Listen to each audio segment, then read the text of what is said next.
Hello and welcome fellow gamers to Operation Mosley. Today we're counting down the top 18 first-person shooter games I've ever played.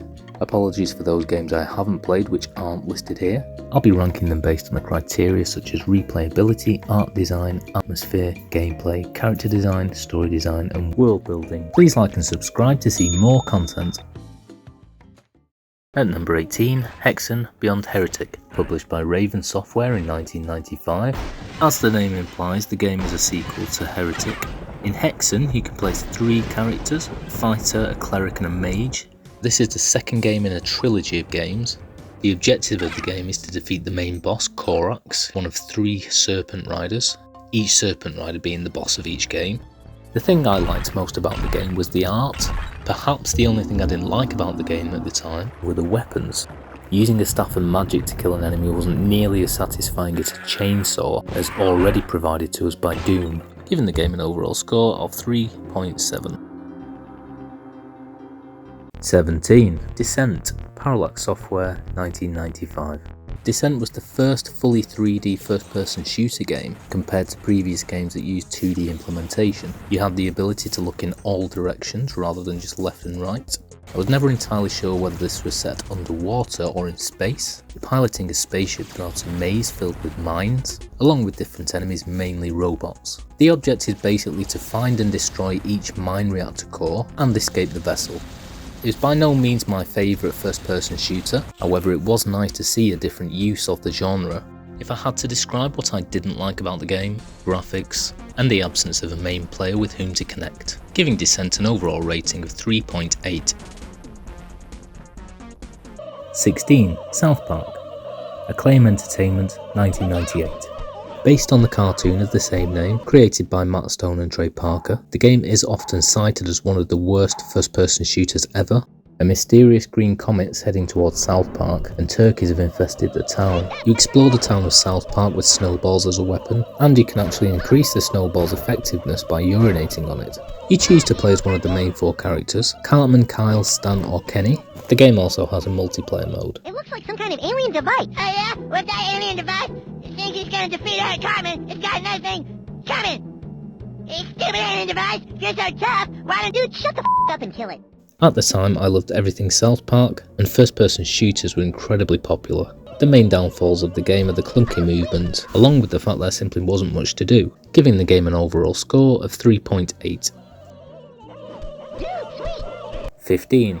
Quake, id Software, 1996. Quake is the name of the main boss in the game, who you've been sent to destroy. The game was considered unique at the time because of the different ways in which you can traverse through the game. You could strafe with the keyboard and aim with the mouse. The game also popularised multiplayer shoot 'em ups, as well as having dedicated servers, so that multiple people could play death matches. Very much like Doom, in a single player mode you have to reach the exit. You encounter a number of different enemies and a number of different weapons with which to use. The game has some puzzles, many switches and doors. Some of the things that stand out to me about the game: the art, the atmosphere, the multiplayer ability and the gameplay. The gameplay introduced a way of moving about levels that we hadn't had before. All of these things add to the reason that the game is usually cited as one of the best games ever made. I didn't really play the game that much at the time. One thing that caused this was my computer was never good enough to play the game, and to a certain degree I found the game quite samey and repetitive, giving the game a rating of 4.1. 14. Heretic, Raven Software, 1994. This game, being the first of the Serpent Rider trilogy, makes the game more unique than the sequel. The game is often referred to as a Doom clone, which most of the games were at the time. What Heretic had was its unique art style, which seemed loosely based around Dungeons and Dragons, or at least less of a dystopian feel than Doom, and also lends itself to horror. Once again, you're forced to defeat the Serpent Rider and exit the game via a portal. The game's filled with hidden switches and walls, forcing you to randomly roam the level pressing spacebar against each wall. Once again, as with Hexon, my favourite thing about the game is the art. Also, the weapons are a bit more appealing than Hexon. I don't have many criticisms with the game, being what it was at the time. If anything, the replayability is quite poor, which puts it low on this list, giving the game an overall score of 4.3 out of 10. 13. Wolfenstein 3D, id Software, 1992. Called the grandfather of 3D shooters, also the Citizen Kane of shooters. It was the first 3D shooter I ever played. When I was introduced to 3D shooters, Wolfenstein 3D was already quite old. It was light years ahead of anything else. You assumed the role of an allied spy named William Blazkowicz. The game centres around escaping the castle and in the process shooting many Nazi guards. I respect the game for basically inventing the genre, and for its time the gameplay, the art, the design was amazing. The only reason it's lower on this list was the fact I barely played it, given the more modern games already existing in the genre, giving the game a score of 4.7. Number 12. Redneck Rampage. Xatrix Entertainment, 1997. The game wasn't the first 3D shooter, however it did have a unique sense of humour for the time. Similar to Rockstar games, one of the game's dynamics was to drink alcohol to regain health. However, the more you drank, the harder it got to play the game. The enemies being based on American stereotypes.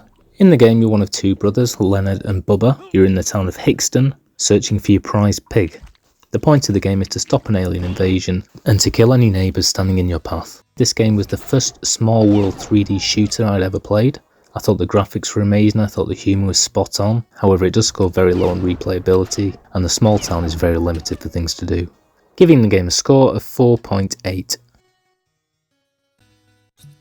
11. Rise of the Triad. Apogee Software, 1995. In the game you're part of an assassination task force called Hunt, and the purpose of the game is to kill the leader of a maniac cult called Triad. The thing that Rise of the Triad had going for it was that it was basically Doom but on different levels. If you stood on certain platforms, you or the enemies would be catapulted into the air, whereas most of the games beforehand were set on the ground level. I think the game still has some replayability, and I also like the graphics. I feel there was a certain quality to late MS-DOS games and also PS1 games, and we can see this in the enemies here, who look fairly rotoscoped or taken from actual images, but with nice movement. Giving Rise of the Triad a score of 5.0. Coming in at number 10, Medal of Honor, Pacific Assault, Electronic Arts, 2004. Non-stop action, good storyline, great gameplay at the time. God created a divine creature. In this he called a Marine. We couldn't do this list without including at least one Medal of Honor game. This was the Medal of Honor game that I played. One of the most iconic parts of the game for me is the intro, when you're thrown onto the beach. Immediately the game takes on a cinematic aspect, very similar to the movie Saving Private Ryan. It also had a sniper aspect, which is always a bonus in a shoot 'em up. In the game you play Private Thomas Conlin. The objective of the game is to stop the Japanese army. Most of the game centred around Pearl Harbor. If there was anything I didn't like about the game, perhaps the graphics, which were great for the time, but the game's storage was catered more to the expansive world. Giving a score of 6.5. Number 9. Dark Forces. LucasArts, 1994. The game uses the Jedi game engine, which was developed specifically for the game, which added new features for the first-person shooter genre, such as multiple floors and the ability to look up and down. You play the game as Kyle Katarn, who infiltrates an Imperial base on the planet Danuta in order to steal the Death Star plans. The game takes place before the 4th movie, and before Princess Leia gets the plans to destroy the Death Star. I really liked the enemies, I think the game had a lot of atmosphere, and I adored the music, and there's actually quite a lot of replayability on this game despite the oldness of the game, giving the game a score of 6.8.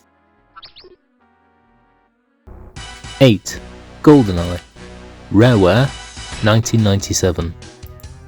GoldenEye 007 has been credited for proving it's possible to create a fun first-person shooter experience on a home console. It was one of the first games that I played where you could play one-on-one and basically track each other through the level and try and kill each other before the other killed you. Prior to this, all the shoot-'em-up games were pretty much on PC. It follows the same story as the movie GoldenEye. Basically James Bond, and you have to stop a criminal syndicate from using a satellite weapon. The things I most enjoyed about it were the graphics, the gameplay, and because it was based on the movie, the story, which was still fairly engaging. If there's anything I didn't like about it, it was quite difficult to play. You'd have to put lots of hours in to be any good at the game. Just like with any modern day shooter, as soon as you are any good, then you can defeat all the competition. Giving the game a score of 7.0. 7. Doom 2. id Software, 1994. Despite the fact that Doom 2 didn't change that much from Doom 1, it was better in all respects. You had early access to the chainsaw, which was a great weapon, instantly favoured by teenagers playing the game. The graphics, the movement, the gameplay, everything was just slightly better. In the game, you're simply known as Doom Guy. The plot follows on immediately from the end of the first game, and after returning to Earth you find it's also been invaded by demons, and it's your job to kill them all. In terms of replayability, the game's still a classic arcade game, just as playable, if only in a nostalgic sense, giving the game a score of 7.2. 6. 13. Microids, 2020. 13 was unique for the graphical style. It featured cel-shaded graphics and rotoscope cinematics, described as a completely interactive graphic novel, and was visually stunning. The gameplay incorporated stealth. You wake up in the game with amnesia, your name is 13, you pick up different gadgets and weapons to uncover the mystery of your own identity. There's 13 chapters in the game and 34 missions. What I particularly liked about the game was the story. There are some games in which backstory is filler and a chance for the animators to produce some content. However, the backstory in this game was so engaging, mainly due to the fact that you were uncovering who you are throughout the gameplay, giving the game a score of 7.3. 5. Duke Nukem 3D. 3D Realms, 1996. Probably my most replayed first-person shooter game. The game is named Duke Nukem 3D, which was published on a variety of platforms, due to it being the third installment and also the first 3D, the first two games being classic 2D platformers. In this game you return to Los Angeles, where the police officers have mutated into violent aliens, and there are 3 different sections to the game. Originally, the first section of the game, LA Meltdown, was the original shareware version, which people could play for free. In terms of replayability, this game scores the highest on my list. There's so much to interact with, there's so much to look at. The only gripe with the game was that the original game, you couldn't turn, you could only strafe left, right, forwards, backwards, due to the console it came out on, giving the game a score of 9.0. 4. Half-Life 2. Valve, 2004. The game has similar mechanics to Half-Life 1, including the health and the weapon systems. One of the major differences being the newer source engine and the improved graphics. In Half-Life 2, the player starts without items and widens their arsenal over the course of the game. As with Half-Life 1, you have almost uninterrupted control of the player character, and with less pauses and cinematics than the other average game at the time. You're a scientist, your name is Gordon Freeman, and it's your job to secure the survival of the human species, set in a dystopian world, and with the help of other allies, it's up to you to stop the outbreak and save the world, giving the game a score of 9.0. At number 3, Bioshock, 2K Games, 2007. Your character's name is Jack. The game is set in 1960, where we discover the underwater world of Rapture, supposedly an isolated utopia. You need to escape from this world by fighting enemies, taking shots that grant him superhuman powers. The art alone sets it aside of many other games, especially if you're into dystopian games. However, I just felt the combat dynamics were a little basic. The story alone adds a lot in terms of replayability, giving the game a score of 9.0. 2. Doom, id Software, 1993. The setup for Doom would influence many games to come, and movement that's in most games today. Prior to Doom we had Wolfenstein 3D. It also introduced the concept of multiplayer within the first-person shooter. In the game you're a space marine known as Doom Guy. You fight your way through levels, and the game starts on the moon of Mars and finishes in Hell. There's a final boss and an exit. Forgiving the lack of dialogue, the art, the atmosphere, the characters, the story and the replayability are insane. If you ever get a chance to play Doom 1 on an arcade machine, you'll see what I mean. Giving the game a score of 9.1. And at number 1, Half-Life, Valve, 1998. In Half-Life, the player has almost uninterrupted control of the player. The story is experienced through scripted sequences rather than cutscenes. It was made using the Quake engine, and it had a much more realistic feel in many different ways than the average shooter. What I love about the game is the graphics and the realism. Also, the game strays into the horror genre. Aside from this, you can pick things up. In the game, your name is Dr. Friedman, and you need to escape a secret research facility after an experiment goes wrong. Compared to other first-person shooters, the level looks so much more realistic, if purely just in terms of proportions. giving the game a score of 9.3.